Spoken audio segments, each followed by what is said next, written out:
This is Awareness Explorers.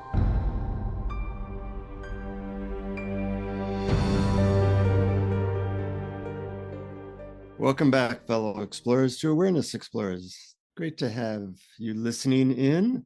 And we try to give you useful stuff every couple weeks. Today, we're going to be talking about the gift of aging. And I imagine that a lot of our audience, Brian, is probably getting older as we speak.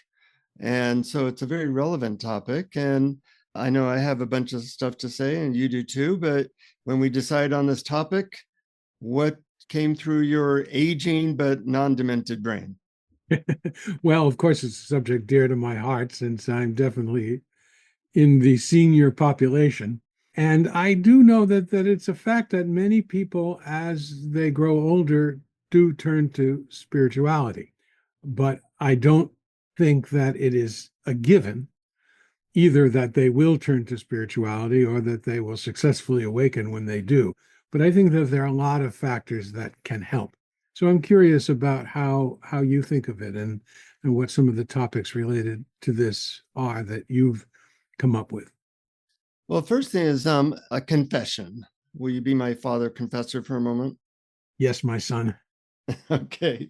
Um, I just turned 65, and I've never had one of those birthdays where you say, "Oh, wow, that was really impactful." But this one was pretty impactful. You get Medicare and such, and you get a dollar or two discount at movies, and you have to say, "I'm a senior citizen now." Of course, like most people, I feel about 20 years younger, so it's always a surprise. But in this culture, Western culture, there's mostly just negative associations with aging. And it's important to, I think, before we go into potential positive aspects of aging, to just acknowledge that in this culture, it's mostly seen as a loss, a loss of beauty and strength and power and respect a lot of the times. And that's an interesting experience to be exposed to. And of course, a lot of people are encouraged to retire. So it can also be a loss of meaning, a loss of job. Eventually, it becomes a loss of loved ones, a loss of health. In workshops I lead, I sometimes tell people I'm psychic and I can predict your future. And I say, in your future, you'll be losing your strength, beauty, health, and loved ones. And it sounds rather almost mean-spirited to say that, but that is the truth. So once we see that that's the curriculum, the next curriculum in our course here, then the question becomes, how do you prepare for that? And what are the advantages of growing older? Because it obviously is something that happens to most people. Those are the lucky ones that grow older, sick, and die. The unlucky ones are the ones that are hit by a car and they die at 40. None of us want that. So I think it's important to look at all these positive things that you can associate the gift of getting older with potential spiritual growth. That's a mouthful. Well, one of the main advantages to growing older is, of course, wisdom. And as I said before, that wisdom is not a guarantee, but it's certainly available with experience, with understanding and seeing how the world works. But I don't think it's going to come if we are still dependent upon our outward experience for our happiness. Yeah. Yeah. And in fact, it becomes harder because as you get older, your outward experience often becomes challenging in very difficult ways, losing loved ones, your health, etc.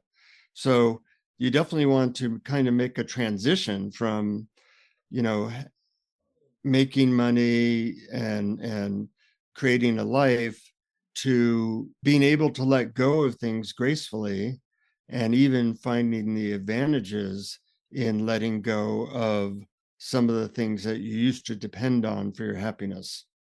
Yes, I agree. And each of these losses is actually uh, Mm-hmm. an opportunity to look and see what is my happiness dependent upon?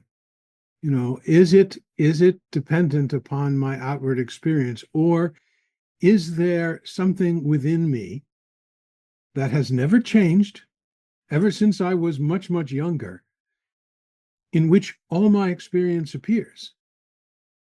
That Hmm. thing that never changes, which is awareness, when we look at that and see that it is okay with loss because it accepts everything that happens, we have the opportunity to identify with that. And that's what I would call spiritual maturity. And the fact that as you get older, there's, one loss after another is kind of, I would say, God or the universe's way of slowly encouraging you to take that curriculum. I think of spirituality largely as a process of letting go of false identities, letting go of the things that you think will make you happy in the external world, letting go of needing to control things until you eventually get to the last place we tend to look, which is inside, and that we are made of awareness. Yes, and we actually usually have to try all of the other ways that don't work and see that they don't work. Yeah. In other words, some people call it the path of failure. Uh-huh. I'm Uh, reminded of Winston Churchill's quote: Americans are very good at, I'm paraphrasing, Americans are very good at choosing the right path once they've tried every single other one. I like that quote. I had not heard that, and I think that's very appropriate. It certainly was for me. I mean, I tried so many things that didn't work before I came upon simple self-inquiry, asking who am I, or what is this me in which my experience appears, and then asking what is the nature of that pure awareness. But really, I did try everything. From some worked a little bit, psychotherapy helped take the edge off. Some practices also helped, some didn't help at all. But I think that you do have to try a lot of things and see that they don't work. And as a matter of fact, even meditation, I think, can be seen as something that doesn't work if the reason you're meditating is to change your experience. Mm-hmm. Yeah, yeah. It's a subtle path. And luckily, as you grow older, you are slightly nudged in a letting go direction. And there's the old phrase, when one door closes, another one opens. So I want to explore the potential advantages of the gift of getting older. And I think there's several of them. One of them is that you have more things or bigger things to let go of, like your health, your beauty, your strength, even loved ones. And so if you're not getting better at letting go, you experience a lot of pain. And pain is usually what motivates people to try something different. So that's certainly one advantage. But also, I've noticed as I get older, I'm both more embodied and more clear that I'm not my body. Sometimes, you're sick or you just realize, oh, I can't do that anymore. And there's a clear separation between who I think I am, awareness or whatever, and that this body does what it does. Yeah, to me, that is wisdom, because the identification with the body is really pervasive and is one of the obstacles to knowing our true nature. We have to ask ourselves, okay, did I choose for the body to go this way? Did I choose to lose certain faculties, or did I choose for it? Do I choose to digest food? Do I choose to hear sounds or lose hearing? Whatever. And when we ask these questions, and we also ask who has a body, in what does my body appear, then we shift the focus of our attention from the body to the larger field in which the body appears, which is more like what we really are. I call it the big I as opposed to the little me. Uh-huh. Uh-huh. Yeah. Another thing, a gift of aging is for a lot of people, they can work less or retire completely, and time is a factor. If you're working 40 hours a day, coming home exhausted, you just don't have a lot of time or energy for spiritual pursuits. And so I think time can really be a big doorway as long as you don't have to work as hard as you used to. Yes, and I think it's a big relief not to have to work as hard as you used to. And I love having that more time, and I love using that time for meditation or for self-inquiry. But I also love using that time for simple enjoyment of the world, looking for things to appreciate. Yeah, taking a leisurely walk in nature is different than when you're working a lot, going, I'm going to go to the gym or exercise. It's a different mindset. Yes. And certainly taking that leisurely walk is more in line with our true nature and more in line with opening to what is. So that can help. But another one which I think is underrated is that we have, I'll speak personally, less distraction on a few different levels. For one thing, I have less hope that something in the external world is going to do it for me. When you're 20, you think like the perfect partner might do it for you, or making a lot of money might change everything, or having the right sexual experience might do that. And we place a lot of hope in, or having the perfect job, we place a huge amount of hope and energy in these external things. By the time you're, 60, 70, 80, you've been around the block, and you know that, a good partner helps, having money can help or hurt. And you're not so focused or so taken down these alternate roads. And one of those roads is just sexual energy. When I was 20, I put a lot of time, money, and energy towards trying to find a good sexual partner. And now I'm married, so I'm not worried about that. And also I'm not so compelled that way. And with those less compulsions comes more freedom to say, okay, what's present now? What do I want? What's important? Yeah, for me too. I remember in my 20s and 30s and, into my 40s even, there was that feeling that if I don't have sex in the next 5 minutes, I'll die. And, it's that really does change with time. It's not that it doesn't interest me or that I stop looking, but it no longer, my happiness is no longer dependent on it. And I know that I have the experience of getting it and then still wanting more of it. Uh-huh. Never being fully, totally satisfied. And then you turn your attention to what is totally, fully satisfying, which is our, our all allowing, all loving, unconditional awareness. And that Mm-hmm. is always there. And it's surprising how satisfying it is when we identify with that.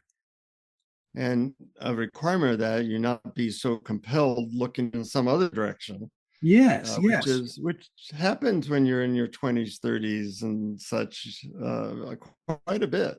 Yeah, absolutely. And I think that that brings to mind another change that happens as we grow older, which is probably just a way of paraphrasing what you've already said, which is that youthful idealism, which, by the way, can get us to the meditation cushion.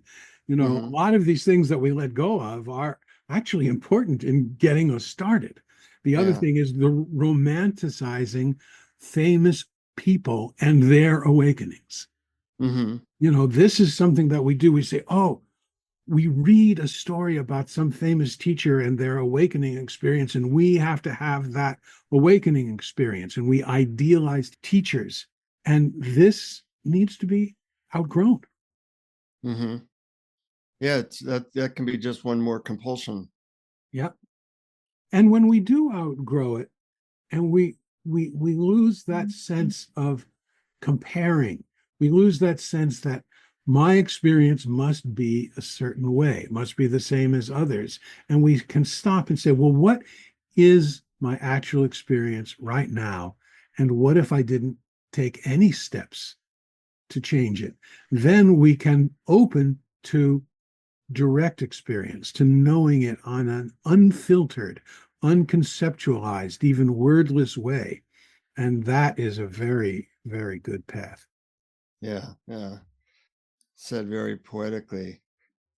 So as you get older, you can, if you pay attention, become more mature, a little bit more settled within yourself, a little bit more embodied. I'm listening to the autobiography of Jane Fonda now, which is very good. And she just talks about all these different stages of life, having to go through certain lessons and eventually reaching a place of more peace, more acceptance. And you see that in some older people, like they're less judgmental, they're less quick to react, they're less compelled. And that just comes from paying attention and having a lot of years under your belt of maturity. It doesn't happen to a lot of people. Some people, as they get older, they become crustier and more cynical and less open. So it's certainly no guarantee. But if you kind of take the curriculum as it comes, there's sometimes you see an older person a blossoming of their heart and spirit and wisdom, which is just beautiful to see. Yes, I've seen that many times. I've seen the opposite, of course. And to me, the difference between someone who, as they get older, get more cranky and difficult and unhappy, and people who become more peaceful and kind and loving is the letting go of control. Mm-hmm. Because it is the idea that we can control others and the world and even ourselves, which is one of the roots of unhappiness. Mm-hmm. Control is, well, as you get older, you kind of at least get over, or if you pay attention, get over the illusion of control, because you clearly don't have control over a lot of things, your body, for one, which is pretty substantial. And you've seen that, you can't really control the world situation and politics if you pay attention. You can vote, but there's not that much you can do. And so looking at this curriculum of letting go of control makes you ask, well, what are the ways to help that process, to instead of resist it, to engage with it. In India they have this thing called, or in Hinduism, the 4 stages of life. And I don't know what the first stages are. You're kind of learning, you're getting a family, you're making money. But the 4th stage is called sannyasa, which loosely translates to renunciate. And I don't even like that word renunciate, because it really means letting go of stuff, letting go of your focus on material possessions, letting go of really anything that you're holding on to, because that's the final lesson, letting go of everything, aka death. So how you can do it in one big blast where you're holding on, and then you die, and that's evidently is pretty painful. But as you learn to let go, each time you let go, there's a space of freedom and peace that opens up. So I'm curious what your thoughts are about how one can engage with that process through methods. Well, I think that one way is to look at what you are trying to control or what you are trying to fix.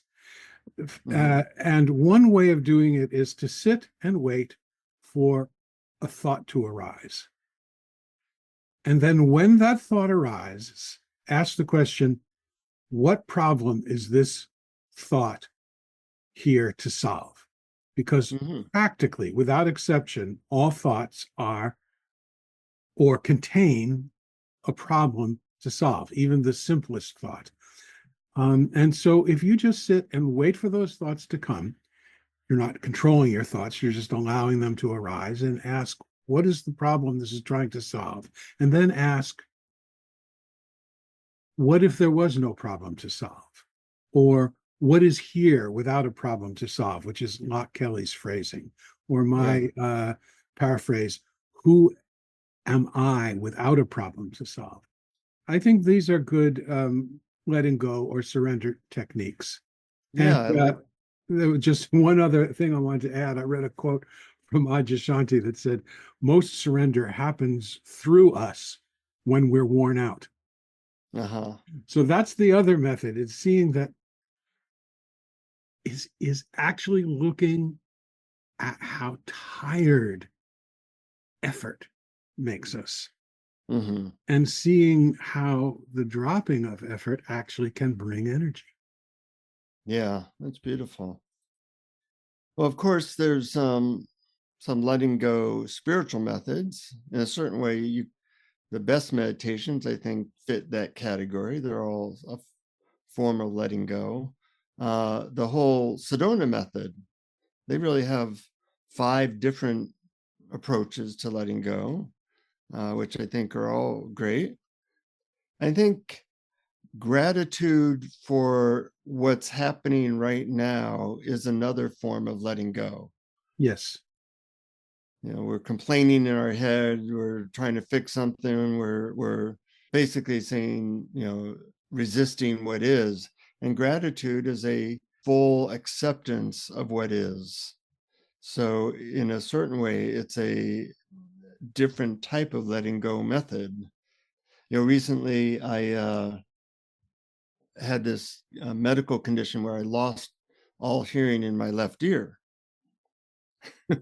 which is a letting go exercise for sure. And nobody, the doctors don't know why it happens. And so, I was faced with, okay, well, that's the curriculum currently. There's things that you can do. I spent a lot of time in what's called hyperbaric chambers, and I did a lot of different modalities, but there was no guarantee that it would come back. So I kind of took that as, oh, this is my current letting go class.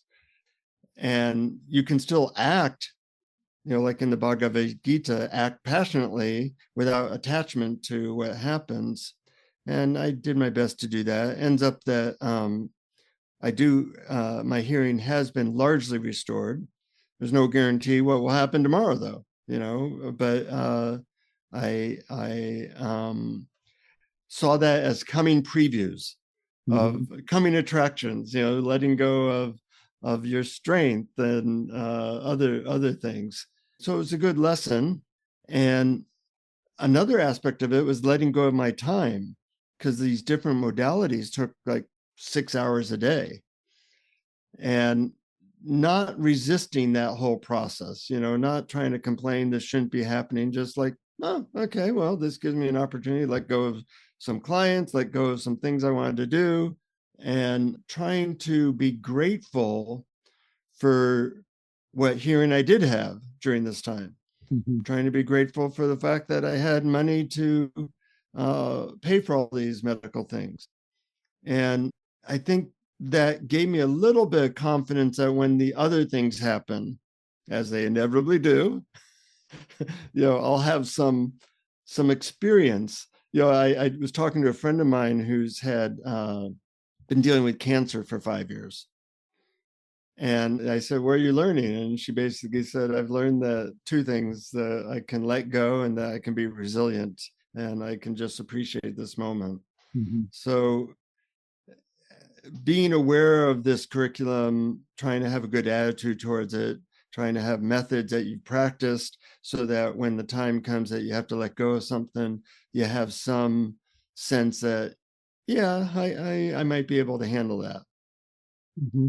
And this is not the first time you and I have talked about this hearing loss. And what I'm struck by both times when I'm talking to you about it is that I don't get a sense of fear, of bitterness, of tension. I get a sense of equanimity. I get a sense of even humor about it. I get a sense of ease from you. And I know that it can't have been easy, but looking at you, I think there's wisdom in the way you feel. Am I right? Yeah, yeah. There was almost like a sense of amusement to some extent. There were times I had to drive 3 hours a day to these medical appointments every day for 3 weeks, for 4 weeks.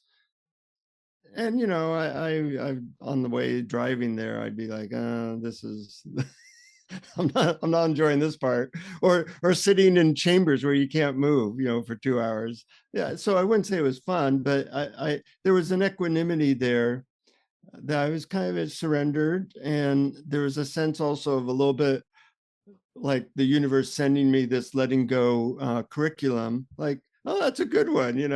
I knew that worst comes to worst, you get a cochlear implant, which is a big hassle, and surgeries and things like that. So I wasn't worried about going deaf completely, but it's a little disturbing when you can't hear anything.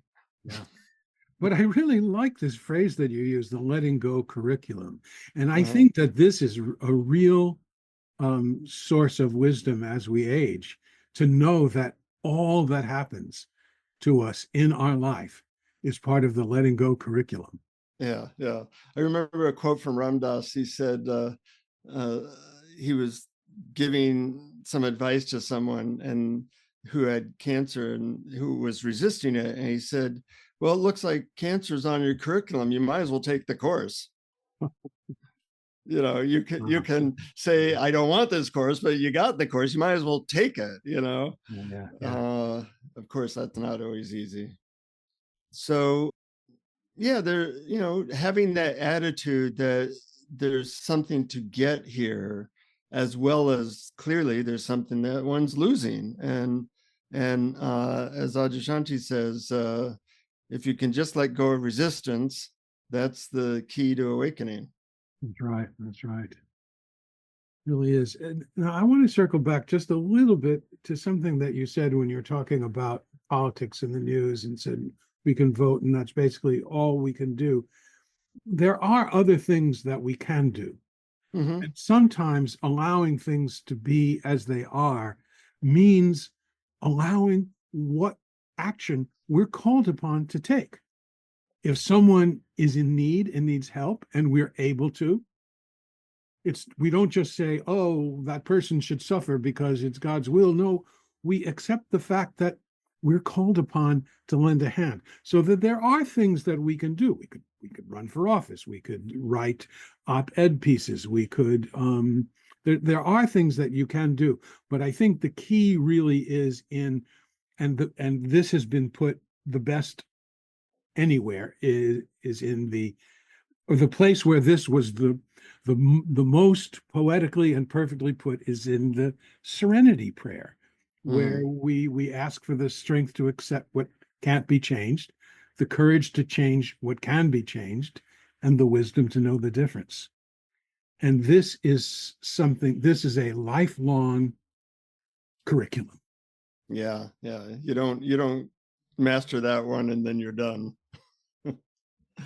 Yeah, I know you have some quotes about getting older, or the gift of aging, and I'm wondering if now might be a good time to hear one or Well, two of them. I think my favorite one was from Gangaji, and if you don't mind, thank you for that.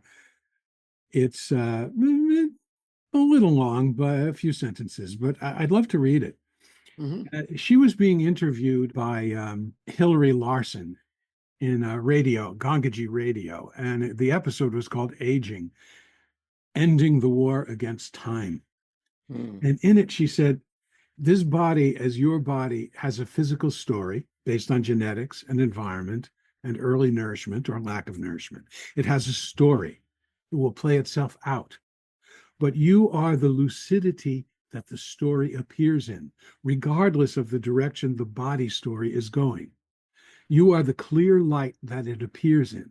And if for one instant your attention is withdrawn from the physical story, or the mental story, or the emotional story, or the circumstantial story, you know yourself clearly as clarity, as spaciousness, as indefinableness. Nice. And as I was looking up what other people said about aging in preparation for this episode, that stood out as such an eloquent way to put it. Yeah, yeah. One thing we haven't mentioned as a gift of aging, which I definitely feel, I'm wondering if you do, is a sense of urgency that it's good to really pay attention because you don't know how much time you have, and don't fiddle away with, doing trivial things. Now, that can also impact a person in a negative way, but I'd say for me, it gives me a little bit more energy or a little bit more focus on spiritual matters than I might have had 10 years ago. Yeah, for me, it's the opposite. Uh, Uh-huh. I don't feel a sense of urgency anymore. I don't feel like a seeker anymore. Uh-huh. I don't Uh-huh. feel like there's some future event that hasn't happened that I'm hoping will happen. And I don't have a sense that time spent doing nothing is wasted time. Uh-huh. I just simply do what I feel like doing at the time. And sometimes it's stuff I have to do for stuff I want to do. Like, I go on trips. I love to travel, and that takes preparation. Yeah. Oh, the better the preparation, sometimes the better the trip. On the other hand, sometimes they just letting go and allowing what happens, just wander and see where your feet take you is good. So I don't, I know that, I'm in the last maybe phase of my life, although I hope I have a good, several decades more. I'm pretty sure I do. But it's sort of like uh, I don't actually feel a sense of urgency. I feel a sense of, wait a minute, I don't have to do anything but enjoy now and follow my curiosity. There's still Mm-hmm. things about the spiritual world that I'm curious about that I may not have experienced that other people have described, but it's all been demoted from this intense desire to be different or to experience something that I don't have or to get rid of something I do have to just curiosity. Mm-hmm. Well, as you spoke, I realized a sense of urgency can be useful, but it's not, doesn't really fit what I meant. It's more of a sense of preciousness. I like that better, and I agree with Yeah. that 100%. Yeah. Because, that you realize, oh, just looking out the window, wow, this is a precious moment, which is different than urgency, which feels like you're trying to get somewhere else. But preciousness is you're opening to what is at a deeper level, Mm. and knowing that tomorrow or next decade is not guaranteed has helped expand that sense of preciousness. Yeah, I think that's beautifully put, and I've experienced that too. Mm-hmm. Any last thoughts, words about the gift of aging? I do have one other thing that I wanted to talk about and it is kind of covering very much the same grounds that we've already talked about. So it could be thought of as a recap, but I'm framing it a little differently. I was thinking that, awakening or turning to spirituality, or however way you want to describe it, happens often as we age, but it's not a given. It doesn't happen automatically. And even when we do turn to spirituality as we get older, awakening is not a given. Mm-hmm. And I found that there are four things, or maybe we might call them four stances or four habits, without which spirituality can't grow as we age. And the Mm-hmm. first one we've talked about is allowing or acceptance. It's letting go of the past, letting go of the future, dropping our conditions for happiness, Yeah. forgiveness of others and ourselves, and quitting the self improvement game. But even if you quit the self improvement game, you can still learn new things, but you're learning it for the fun of it, not for the Mm-hmm. ego of it. Mm-hmm. I think the second thing we can't do without is the practice of dropping below the neck. That's Locke Kelly's phrase, which is dropping of intellectualizing or conceptualizing. or Mm-hmm. the refusal of any technique or questions that don't turn your attention to that in which all experience appears, which is always and already here, which is Mm-hmm. already allowing, and therefore is already unconditional love and happiness, and it's your true nature. The third one is what I would call the first turnaround, which is self inquiry, which is realizing that who you are is what your experience appears in, not your experience, or your thoughts, or your body, or your emotions, or your work, realizing that your work does not define who you are. And also knowing that you are that which doesn't age and has never aged and is what has known your experience ever since you were a little kid. That's why I feel so young. Yes. The old Bob Dylan phrase, I was so much older then, I'm younger than that now. I And love it. it's confusing a little bit because I feel actually younger than ever. Although people look at you like you're a certain age, I but remember my dad once said, I look at the mirror and I see this person, but inside, I don't feel like that person I see in the yeah, mirror. I feel like I'm exactly the same as I have always been. right. Yeah. And just to finish up this one, the fourth thing is what I Mhm. would call the second turnaround, which is intimacy with experience.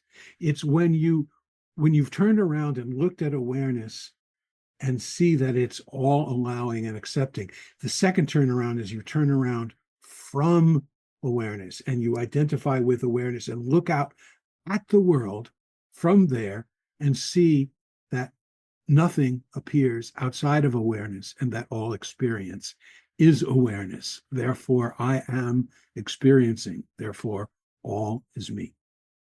Mhm. So, those are, I think, the four stances or habits you can't do without if you want to grow in wisdom and awakening as you age. What do you think? Mhm. Yeah, I think they're all like foundational. And you kind of pointed to this, but I think it really helps to have some method, some context of which that all fits. That can even be a religion or a spiritual path or any precise technique as stuff comes towards you, how to how to use that as grist for the mill, as well as the foundational elements that comes from. Yeah.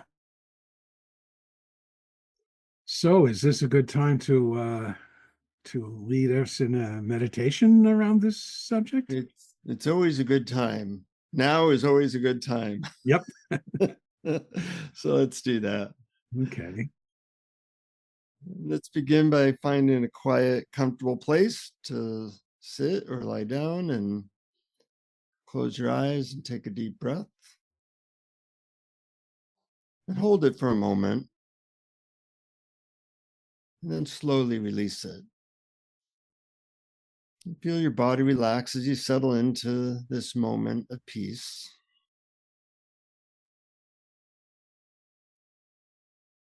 And as you breathe, imagine each inhale drawing in wisdom and clarity and the richness of your experiences.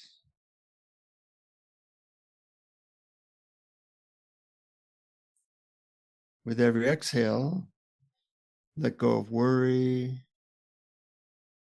or thinking of things to do.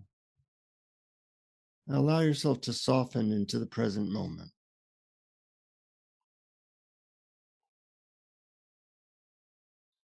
This meditation is a journey into the profound gifts that come with time and aging. I'd like you to visualize yourself standing in a vast, beautiful meadow surrounded by trees in every stage of growth. Some are young, stretching eagerly towards the sky. Others are mature, strong, and their branches heavy with the fruits of life. And there are also trees with leaves turning golden, shifting with the rhythm of nature, rooted in the earth for many years. And you are like these trees, evolving through each season of life.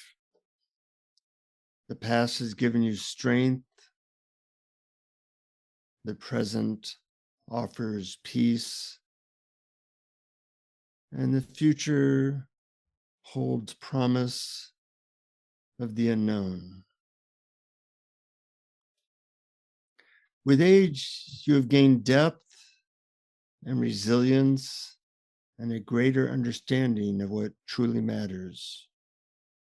So take a moment to reflect on the lessons you've learned through joys and struggles, triumphs and challenges. Each experience has shaped you, refined you, and hopefully made you wiser. You no longer seek so much validation in the eyes that you once did. You've let go of some illusions, embracing truth with grace and clarity.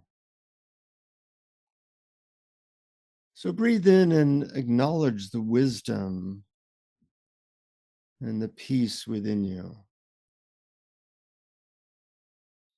And breathe out and trust in the path that has led you here. With time comes the ability to let go of what no longer serves you. The need to prove, to rush, to chase, these things soften, replaced by an understanding that everything unfolds as it should.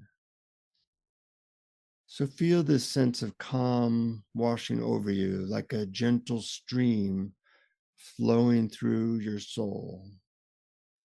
You are exactly where you're meant to be. The past does not bind you. The future does not control you. You exist in this perfect, sacred now. And think of all the love you've gained, given and received, the connections, the moments of deep understanding. Age brings a greater appreciation of the simple joys of life. A warm cup of tea, the embrace of a loved one, the beauty of a sunset, and breathing gratitude for all the wisdom and love you have gained over time. In growing older, you grow closer to your truest self, potentially your true nature as awareness. The distractions of youth fade, and your soul and true nature shine more obviously. You're not just a body moving through time, your awareness expanding, deepening, and awakening. So feel this presence that's within you, has always been within you, and will always be within you.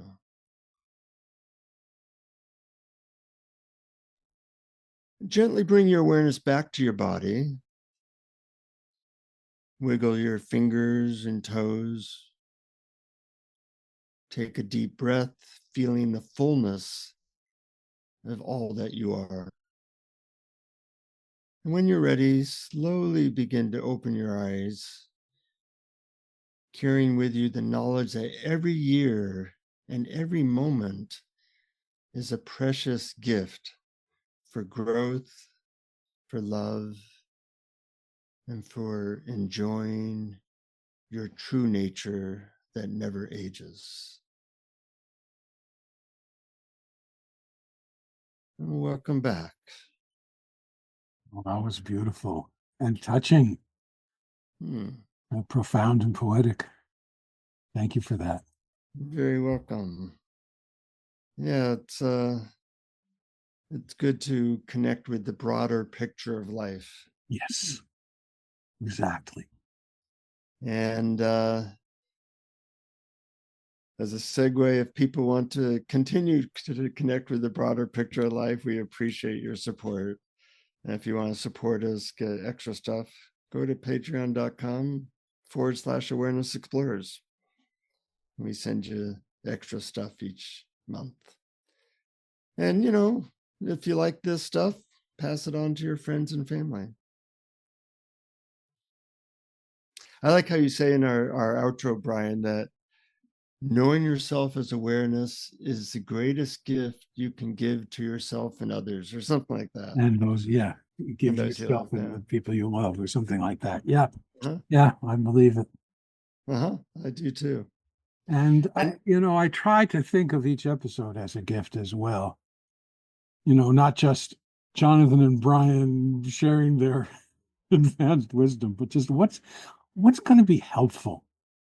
And I think that this can be helpful, and I hope that all you listeners grow old gracefully and with joy and awareness. And in these crazy times we live in, we can use all the reminders and help we can get. You said it. Okay. And thanks for listening, friends. Until next time, keep exploring. Keep exploring. Thank you for listening to Awareness Explorers. To learn more, you can check out our website at awarenessexplorers.com. Please subscribe to our podcast on your favorite podcast app. We'd love it if you would post a review. And please share our link on Facebook and with family and friends, because knowing yourself as awareness is the greatest gift you can give yourself or someone you love.